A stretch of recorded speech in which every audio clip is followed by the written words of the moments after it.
Uniform civil code को लागू करने की कवायद तेज। मुख्य सचिव राधा रतूड़ी ने ली बैठक। अंतिम चरण में नियमावली का काम। 9 नवंबर तक यूनिफॉर्म सिविल कोड हो सकता है लागू।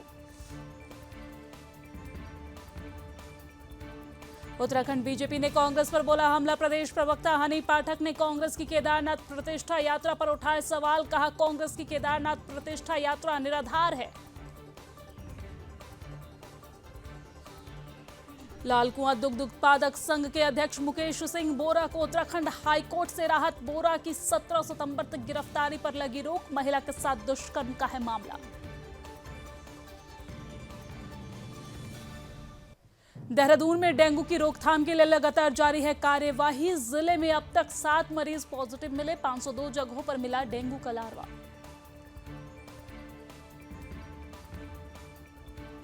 टिहरी में अखिल भारतीय विद्यार्थी परिषद का आंदोलन समाप्त। जिलाधिकारी मयूर दीक्षित ने आंदोलन को कराया समाप्त। 39 दिन से कायम था अखिल भारतीय विद्यार्थी परिषद का आंदोलन।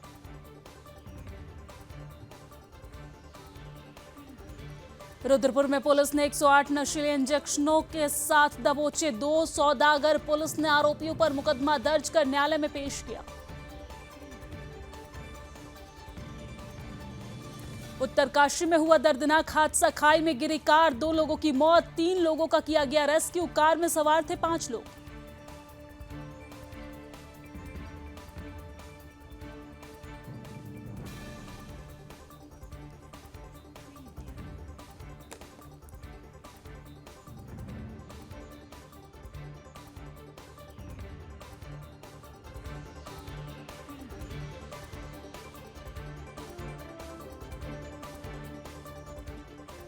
सूफी राशिद ने दिया विवादित बयान। कहा पाकिस्तानी जायरीनों को गंगाजल और श्रीमद् भगवत गीता देना गलत। वक्फ बोर्ड अध्यक्ष ने सूफी राशिद के बयान की आलोचना की। उधम सिंह नगर में हुआ सीबीएसई क्लस्टर गर्ल्स कबड्डी प्रतियोगिता का आयोजन। प्रतियोगिता में 1500 खिलाड़ियों ने किया प्रतिभाग।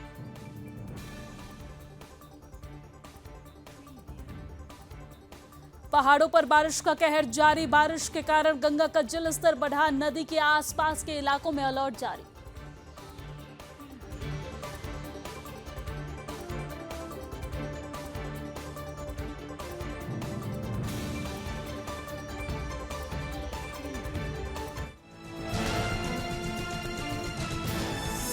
आप देख रहे हैं सुदर्शन न्यूज।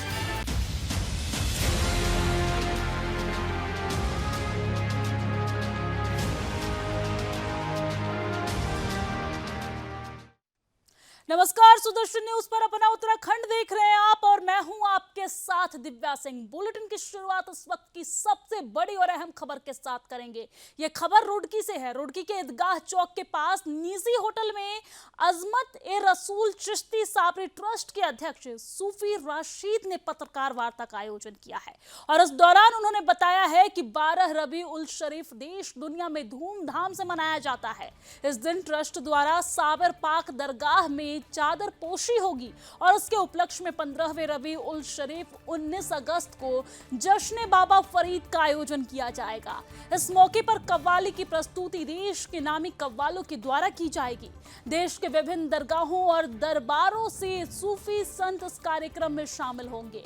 लेकिन आपको ये जानकारी दे दें कि इस दौरान सूफी राशिद ने एक विवादित बयान भी दे दिया जिससे पूरी तरीके से हलचल मची हुई है देवनागरी में। आपको बता दें कि उन्होंने कहा है कि पिरान कलियर सालाना उर्स में आने वाले पाकिस्तानी जायरीनों को गंगाजल और श्रीमद् भगवत गीता देना मुस्लिम परंपरा के तहत गलत है। उनको कुर्बान शरीफ, खजूर और साबर साहब की चादरें भेंट की जानी चाहिए। दरअसल आपको बता दें कि पिछले साल कलियर उर्स में आए पाकिस्तानी जायरीनों को उर्स के समापन पर वापस लौटते समय वक्फ बोर्ड अध्यक्ष शादाब शम्स ने गंगाजल और गीता भेंट की थी, जिस पर सूफी राशिद ने आपत्ति जताते हुए मुस्लिम परंपरा का विरोध बताया है इसे। अब सवाल ये उठता है कि क्या एक सूफी जो सर्व समाज का होता है, इस तरह की बयानबाजी करना कहां तक उचित है। वही सूफी राशिद के इस बयान पर फोन पर हुई वार्ता में वक्फ बोर्ड अध्यक्ष शादाब शम्स ने कड़े शब्दों में निंदा करते हुए कहा कि इस तरह की बयानबाजी आतंकी सोच के लोग करते हैं। उन्होंने ये भी कहा है कि पाकिस्तानी जायरीनों को तोहफा देते हुए एक संदेश देने का काम किया गया था। अगर किसी को संदेश से परेशानी है तो ऐसे लोगों की मानसिकता को समझा जा सकता है। उन्होंने साफ शब्दों में कहा है कि जिसे हिंदुस्तान में रहते हुए भगवान श्री राम, भगवान श्री कृष्ण से परेशानी है, ऐसे लोगों को हिंदुस्तान में रहने का कोई अधिकार नहीं है।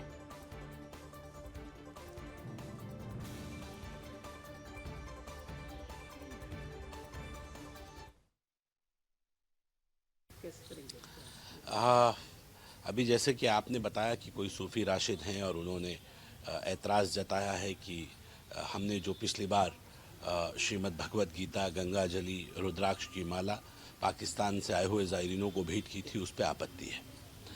हमें उम्मीद थी कि इस तरह की आपत्तियाँ आएंगी।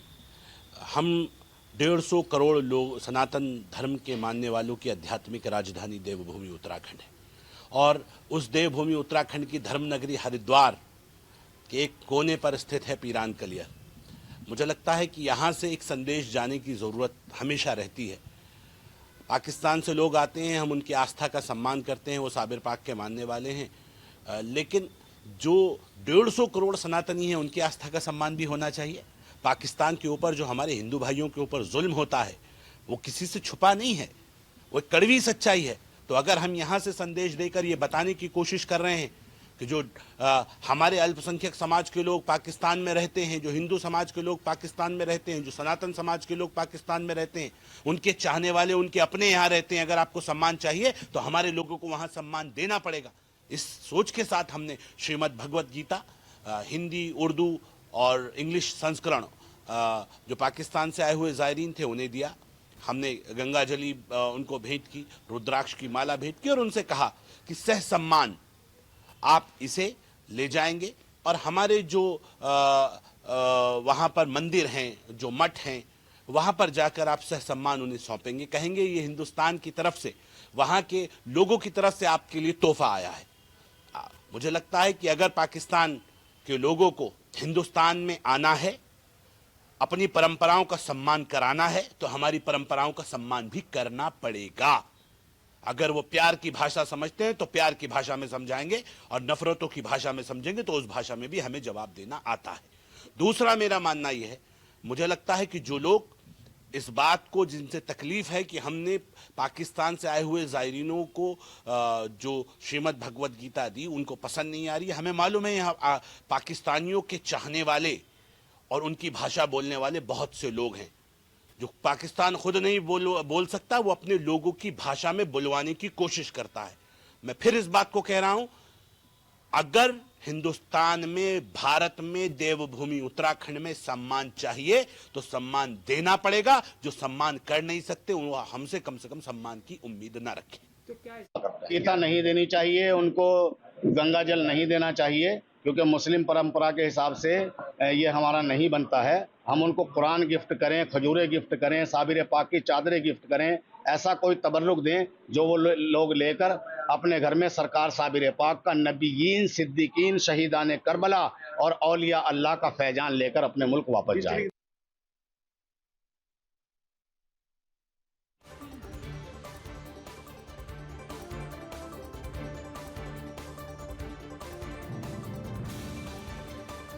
जानकारी के साथ हमारे साथ राजेंद्र चौधरी जो कांग्रेस के जिला अध्यक्ष हैं वो जुड़ गए हैं। राजेंद्र चौधरी जी, सबसे पहले स्वागत है आपका सुदर्शन न्यूज में।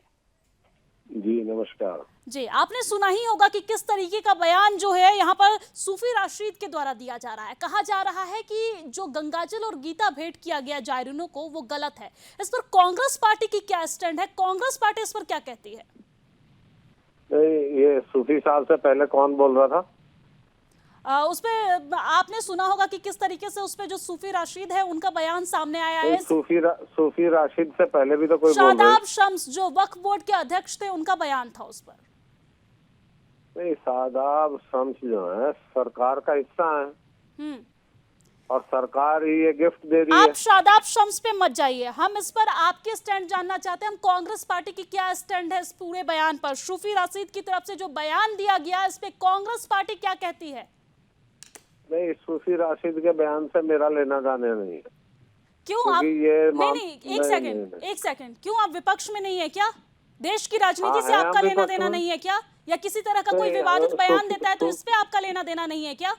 मेरा अपना स्टैंड है, सूफी राशिद का अपना है और हम उनका आपके अपना है। स्टैंड को जानने के लिए यहाँ पर नहीं है, हम कांग्रेस हाँ, पार्टी हाँ। के स्टैंड को जानने के लिए हैं और हाँ, कांग्रेस पार्टी के कांग्रेस जिला पार्टी का अध्यक्ष हैं स्टैंड ही आप, तो मेरा इसके स्टैंड नाते है। आपको कांग्रेस पार्टी का क्या स्टैंड है वो क्लियर करना चाहिए। नहीं, सरकार की जो मेजबान होता है वो उपहार देना तो उसका अधिकार है। जी अगर किसी को पसंद नहीं है तो ना ले, ठीक है, इसमें क्या बात है। यानी कि आप सहमत है ना कि जो उपहार दिया गया है वो सही है, हमें गंगाजल, गीता, रुद्राक्ष इस तरह की चीजें भेंट करनी चाहिए क्योंकि ये हमारे परंपरा के अतिरिक्त है। मेरा कहना यह है कि सरकार या कोई भी मेजबान अगर कोई भी उपहार देता है जी तो वो उसका अधिकार है देना। जी अगर किसी को नहीं अच्छा लग रहा ना ले। लेकिन ये राजेंद्र जी, ये तो बीच की बातें कर रहे हैं ना आप, ना आर ना नहीं, पार, बीच की क्या यानी कि बात है ना आप इस उपहार की तरफ हैं ना उस तरफ हैं, आप बीच की बातें कर नहीं। रहे हैं। आप अपना स्टैंड क्लियर कीजिए ना, कांग्रेस पार्टी की जैसे क्या स्टैंड है, अभी क्या मैं इस तरह का शादाब उपहार शम्स दिया साहब को- जाना? Divya, just hold a minute. बताइए। जो अभी शादाब शम्स कह रहे थे कि वहाँ अगर यहाँ सम्मान पाना है वहाँ दे, ये करो। मेरा कहना है भारत सरकार के कॉन्सुलेट हैं पाकिस्तान में, वो वहाँ के हिंदुओं को वहाँ के मंदिरों में वो भी बांट सकते हैं, वो शायद ज्यादा बेहतर होगा। क्यों नहीं बांट सकते? अगर सरकार की इच्छा शक्ति है तो भारत सरकार को कॉन्सुलेट के जरिए बांट देना चाहिए। हिंदुओं की चिंता तो होनी भी चाहिए। हिंदुओं की चिंता भारत नहीं करेगा तो कौन करेगा? जी, लेकिन कांग्रेस पार्टी क्या कहती है? इस तरीके से जो गंगाजल और गीता हम भेंट करते हैं, ये तो हमारी परंपरा है ना, हम तो यही भेंट करेंगे। हमारे यहाँ कोई मेहमान जो आएंगे तो हम जो खाएंगे हम वही खिलाएंगे, हमारे यहाँ की जो परंपरा है, जो संस्कृति है, हम वही परोसेंगे। फिर इस पर सूफी रशीद को दिक्कत क्यों हुई? किसे दिक्कत हुई? सूफी रशीद को क्यों दिक्कत हुई? सूफी रशीद पाकिस्तान से थोड़े आए हैं। लेकिन इस तरीके की मानसिकता जिसे अपनी संस्कृति नहीं पसंद, जिसे अपने परंपरा का कोई ज्ञान ना हो और धर्म नगरी में रहता हो, ये तो बहुत शर्मनाक है ना राजेंद्र जी। मैं तो आपकी बात से सहमत हूँ कि मेजबान को अधिकार है देने का जी, और इसमें भगवत गीता में मुझे तो कोई बुराई लग नहीं रही, रुद्राक्ष की माला में भी नहीं लग रही, गंगा जल में भी नहीं लग और रही। ये सिर्फ एक उपहार नहीं है राजेंद्र जी, ये सिर्फ एक उपहार लेकिन नहीं है, ये जिस एक भाषा के संदेश है। तहत ये शादाब पाकिस्तानियों शम्स के कह लिए रहे एक संदेश है, पाकिस्तानियों को ये दिया गया है, जायरीनों को ये दिया गया है कि आप पाकिस्तान के मंदिरों में ले जाकर रखिए और वहां के लोगों को बताइए कि भारत से आपके लिए एक सम्मान आया है, आपके लिए एक संदेश आया है। फिर सूफी रशीद को इतनी दिक्कत क्यों? नहीं, जो जिस भाषा में शादाब शम्स कह रहे हैं वो भी निंदनीय है। क्या निंदनीय है? आपको कौन सी ऐसी भाषा निंदनीय लगी? बिल्कुल है उनकी कि वो सम्मान देना होगा, फलाना करना होगा। क्यों सम्मान नहीं देना होगा? क्यों पाकिस्तान में रह रहे लोगों को, पाकिस्तान में रह रहे हिंदुओं को सम्मान देने की जरूरत नहीं है क्या? शादाब शम्स जो है वो इसे पॉलिटिकल माइलेज नाम है। राजेंद्र जी, आपको धर्म और पार्टी, राजेंद्र जी आपको धर्म और पार्टी में अंतर समझ नहीं आता क्या? क्या आप तो पार्टी का विरोध करते करते हिंदू धर्म का विरोध करने लगे हैं? अपने जो आला अधिकारी हैं, आपके जो आला अधिकारी है राहुल गांधी, जिस तरीके से दूसरे देश में जाके पार्टी का विरोध करते करते अपने धर्म को भूल जाते हैं, आतंकवादियों से मुलाकात करते हैं, आप भी उसी मानसिकता पे चलते हैं क्या? आतंकवादियों से तो बातचीत माननीय जसवंत सिंह जी ने की थी, अडवाणी जी ने की थी, वाजपेयी जी ने की थी, और आतंकवादियों को साथ बैठा के ले गए थे, 10 करोड़ साथ में ले गए थे। जिन लोगों ने 1999 में कारगिल युद्ध किया, उनसे बैठ के जो है उनका स्वागत किया। क्या बात कर रहे हैं आप? तो क्या आप भी अपने राहुल गांधी के बताए नक्शे कदम पे चल रहे हैं क्या? आप भी पार्टी का विरोध करते करते अपने ही धर्म का विरोध करने लग जाते हैं क्या? कांग्रेस पार्टी की यही रीति और नीति है? तो धर्म के विरोधी तो वो हैं जो केदारनाथ धाम को दिल्ली ले गए। धर्म के विरोधी वो हैं जिन्होंने केदारनाथ का सोना चोरी कर लिया। किसने केदारनाथ का सोना चोरी कर लिया? किसने केदारनाथ का सोना चोरी कर लिया? अब ये तो जांच होगी ना। अफवाह फैलाने की कोशिश मत कीजिए ना, अफवाह फैलाने की कोशिश मत कीजिए आप सुदर्शन न्यूज नहीं, पर। अफवाह क्या फैलानी है? आप नेशनल चैनल पर बात कर रहे हैं, अफवाह मत हाँ, मैं फैलाइए। नेशनल चैनल और मैं पे आपको बात कर अफवाह रहा हूँ। नहीं फैलाने दूंगी। नहीं, अफवाह क्या है इसमें?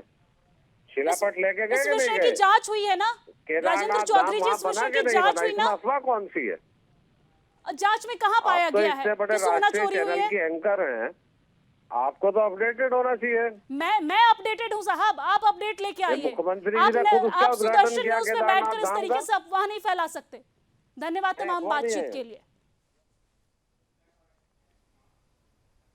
तो चलिए आगे बढ़ते हैं। खबर जनपद उधम सिंह नगर से के खटीमा से है, जहां पर एसएमएस दत्ता मेमोरियल नोजगो पब्लिक स्कूल खटीमा में 4 दिवसीय सीबीएसई क्लस्टर गर्ल्स कबड्डी प्रतियोगिता का आयोजन शुरू हुआ है। आपको बता दें, जिसमें मुख्य अतिथि के रूप में रेखा आर्य कैबिनेट मंत्री ने शिरकत की है और इस प्रतियोगिता में उत्तराखंड और उत्तर प्रदेश के 40 जिले से लगभग 100 विद्यालय के लगभग 1500 खिलाड़ी और ऑफिसर्स प्रतिभाग किए हैं, जिसमें मुख्य अतिथि रेखा आर्य कैबिनेट मंत्री, महिला सशक्तिकरण और बाल विकास, साथ ही साथ खाद्य, नागरिक आपूर्ति और उपभोक्ता मामले, खेल एवं युवा कल्याण उत्तराखंड सरकार ने बच्चों का हौसला अफजाई की है। आपको बता दें कि वही कैबिनेट मंत्री रेखा आर्य ने कहा कि बच्चे विभिन्न प्रकार की ऐसी प्रतियोगिताओं में भाग लेंगे तो खेल को बढ़ावा भी मिलेगा और जीत की ललक भी बढ़ेगी। साथ ही सकारात्मक ऊर्जा का उत्साह होता है खेल से, जिससे खेल के लिए अच्छे खिलाड़ी हमारे देश को मिलेंगे। वही बच्चों में सकारात्मक संकेत देखने को मिला। हमारे देश के जिलों से लगभग 40 जिलों से जो है बालिकाएं आज विभिन्न विधाओं में विभिन्न प्रकार की प्रतियोगिताओं में प्रतिभाग करने के लिए न्यूजी पब्लिक स्कूल में आए हुए हैं। आज उन्हीं के कार्यक्रम में आने का मुझे सौभाग्य प्राप्त हुआ।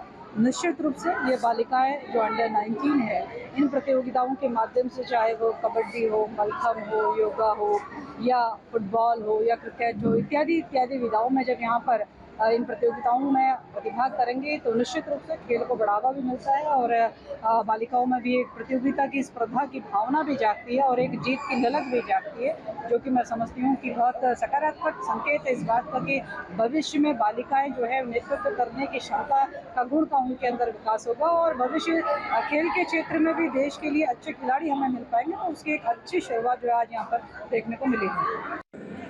The principal of the school, Mr. Ari Jalvi, to kindly take his place on the stage. और चलिए आगे बढ़ते हैं। पहाड़ों पर लगातार हो रही भारी बारिश के बाद हरिद्वार में गंगा नदी अपने रौद्र रूप में बह रही है। हरिद्वार के भीमगोड़ा बैराज पर गंगा 293.15 सेंटीमीटर पर बह रही है और इस समय खतरे का निशान 294 सेंटीमीटर है। भीमगोड़ा बैराज के इंजीनियर हरीश प्रसाद ने बताया है कि इस समय गंगा चेतावनी लेवल से ऊपर बह रही है, इसलिए गंगा के पास वाले इलाकों में अलर्ट जारी कर जिला प्रशासन को सूचना दी जा रही है और सिंचाई विभाग के अधिकारियों ने भीमगोड़ा बैराज पर डेरा डाला हुआ है। मैदानी इलाकों में सभी बाढ़ चौकियों को अलर्ट कर दिया गया है। पहाड़ों पर हो रही लगातार बारिश के कारण गंगा का जलस्तर बढ़ा हुआ है, इसलिए हमारे द्वारा सभी बाढ़ चौकियों पर कर्मचारियों की ड्यूटी लगा दी गई है और उसको अलर्ट रहने के लिए भी आदेश दिया गया है। वहीं गंगा में भारी सिल्ट आने के कारण शहर के अंदर से जाने वाले गंगा को बंद कर दिया गया है।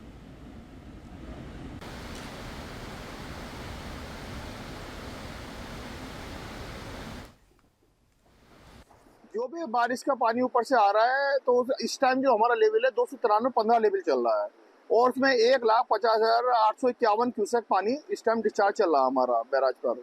और सुबह 6 बजे करीबन हमारा 293.30 लेवल हो गया था और उसके बाद जो हमारा डिस्चार्ज है 1,81,900 क्यूसेक गया है मैक्सिमम। इस टाइम घटता हुआ लेवल है और अभी बारिश से बता रहे हैं कि ऊपर भी बारिश अभी हो रही है, तो संभावना है कि थोड़ा बहुत गड़बड़ भी सकता है लेवल।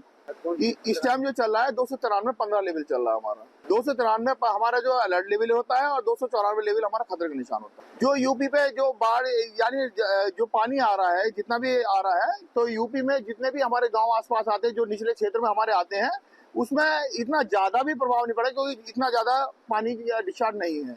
क्या यहाँ स्थानीय अधिकारियों से संपर्क में है आप? बिल्कुल प्रॉपर उनके द्वारा हमें सूचना दी जाती है और हमसे भी सूचना उनसे प्राप्त की जाती है, जो भी वो हो रहता है। पूरी तरीके से हमारी मुस्तैदी हमारे स्टाफ द्वारा, जैसी अगर हमारे पास पानी बढ़ने की सूचना प्राप्त होती है तो पूरा समस्त हमारा स्टाफ, हमारे अधिकारी सभी यहाँ पर बैराज पर उपस्थित रहते हैं और प्रॉपर इस पर निगरानी। और चलिए आगे बढ़ते हुए बात अब राजधानी देहरादून की कर लेते हैं। राजधानी देहरादून में सफाई व्यवस्था को लेकर जिलाधिकारी सविन बंसल ने अधिकारियों को सख्त निर्देश दिए हैं, जिसके बाद डोर टू डोर कूड़ा उठाने के कार्य में तेजी लाई जा रही है। इसके साथ ही लापरवाही बरतने वाली कंपनी के खिलाफ सख्त से सख्त कार्रवाई भी होगी। नगर निगम भी इस मामले को लेकर मुस्तैद दिखाई दे रहा है। नगर आयुक्त गौरव कुमार ने कहा है कि जिलाधिकारी के निर्देशों पर कूड़ा उठाने की व्यवस्थाएं सही की जा रही है। इसमें जो लोग निर्धारित स्थान पर कूड़ा नहीं डाल रहे हैं या इधर उधर कूड़ा फेंक रहे हैं, उन पर भी कार्रवाई हो रही है।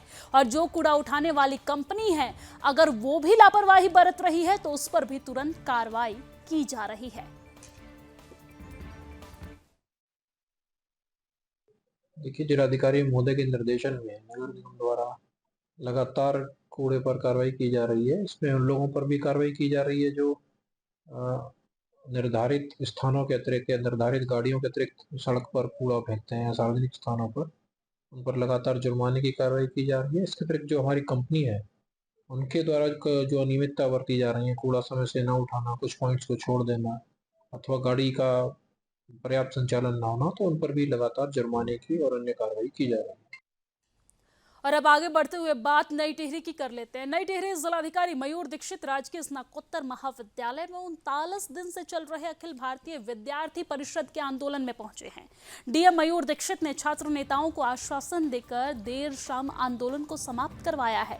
साथ ही आंदोलन संघ की समस्याओं को सुनते हुए जायज मांगों पर शीघ्र कार्रवाई करने का आश्वासन दिया है। साथ ही इसके लिए अधिकारियों को आवश्यक निर्देश भी दिए गए हैं। आपको ये जानकारी दे दें कि जिलाधिकारी के आश्वासन पर छात्र संघ ने 39 दिन तक चले अपने आंदोलन को समाप्त कर दिया है। वही छात्र संघ अध्यक्ष युवराज सिंह ने अपनी मांगे गिनाते हुए कहा कि महाविद्यालय को श्रीदेव सुमन विश्वविद्यालय के कैंपस का दर्जा दिया जाए, वाणिज्य संकाय की कक्षाएं संचालित भवन व महाविद्यालय के बहुउद्देशीय हॉल को महाविद्यालय के नाम करवाया जाए, महाविद्यालय चंबा और जाखड़ीधार दूर दराज के छात्र छात्राओं के लिए बस सेवा उपलब्ध करवाई जाए। इसके अलावा उन्होंने कहा है कि महाविद्यालय में छात्राओं के लिए छात्रावास, पीने के पानी की उचित व्यवस्था, प्रत्येक संकाय के लिए स्मार्ट क्लासेस और बहुउद्देशीय हॉल का नवीनीकरण किया जाए। इस पर जिलाधिकारी ने बस सेवा, स्मार्ट क्लासेस, पेयजल और बहुउद्देशीय हॉल नवीनीकरण को लेकर प्राचार्य और एसडीएम को तत्काल आवश्यक कार्रवाई करने के निर्देश दिए हैं।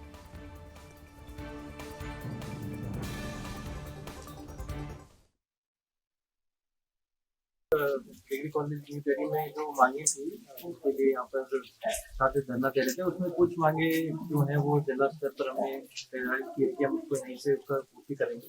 जैसे कि यहाँ पर इनको अच्छी ड्रिंकिंग वाटर फैसिलिटी है, टॉयलेट्स हैं, स्मार्ट क्लासेस हैं, इनका ऑडिटोरियम है और इस तरह की जो भी मांगे हैं वो हम कोशिश करेंगे कि अच्छे से अच्छे यहाँ पर इनको सुविधाएं मिले और इनकी मांगे जो है वो काफ़ी जायज़ मांगे हैं और अच्छी शिक्षा मिले सभी बच्चों की। दूसरी इनकी इंपॉर्टेंट मांग थी कि जो बच्चे दूर से आते हैं उनके लिए बसेस की अरेंजमेंट किया जाए, तो उसके लिए भी हम जिला प्रशासन की तरफ से अरेंजमेंट करेंगे कि डिग्री कॉलेज बसेस का अरेंजमेंट करें और फंडिंग के लिए हम कोशिश करेंगे कि कहीं उसको अरेंज करेंगे ताकि बच्चों को चंबा, जाखीदार आदि क्षेत्र से आने में कोई दिक्कत ना हो। और जो अन्य मांगे हैं जो कि शासकीय स्तर की हैं उसके लिए यहाँ पे जो प्रिंसिपल मैडम है उनको बताया गया है, वो परस्यू कर रहे हैं ताकि इनकी सभी मांगों को समय रहते पूर्ण करें। एंटी नारकोटिक्स टास्क फोर्स की टीम ने चेकिंग के दौरान 2 युवकों को 108 नशीले इंजेक्शनों के साथ गिरफ्तार कर लिया है।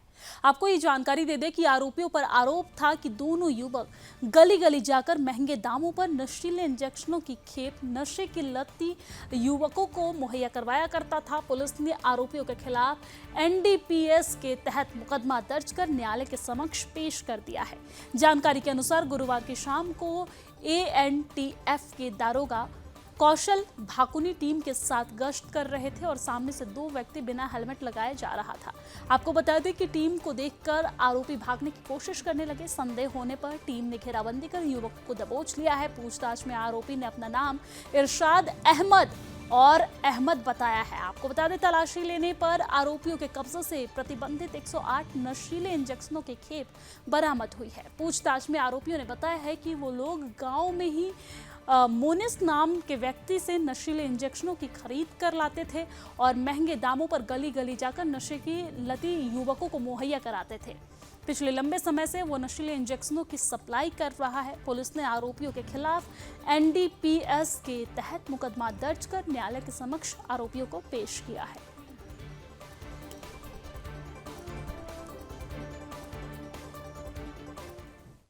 पांच नशीले इंजेक्शन जो है वो बरामद हुए हैं। लगातार जो हमारा अभियान जो 2025 तक माननीय मुख्यमंत्री महोदय और जो पुलिस मुख्यालय का अभियान है 2025 तक नशा मुक्त बनाने का उत्तराखंड में, उसी की क्रम में ये भी कार्रवाई की गई है।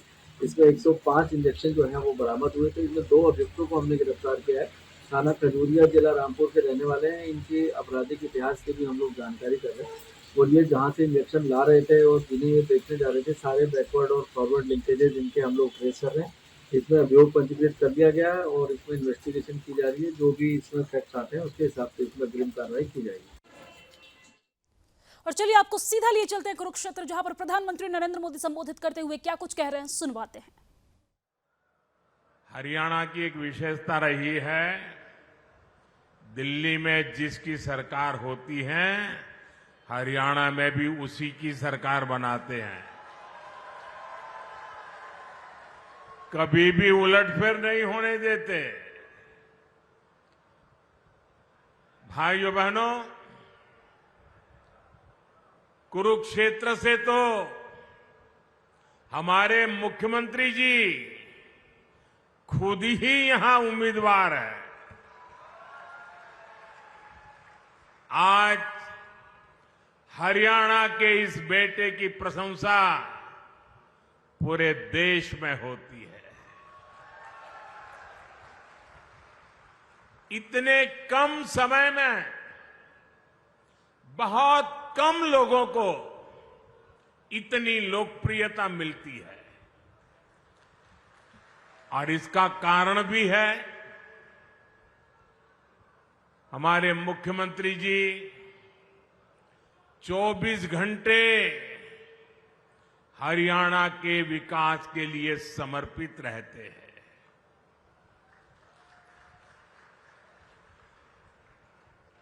हरियाणा का जो भी व्यक्ति मिलेगा वो कहता है कि भाई हमारे मुख्यमंत्री जी तो विनम्रता के संबंध में, नम्रता के संबंध में हमारे हरियाणा का गौरव बढ़ा देते हैं।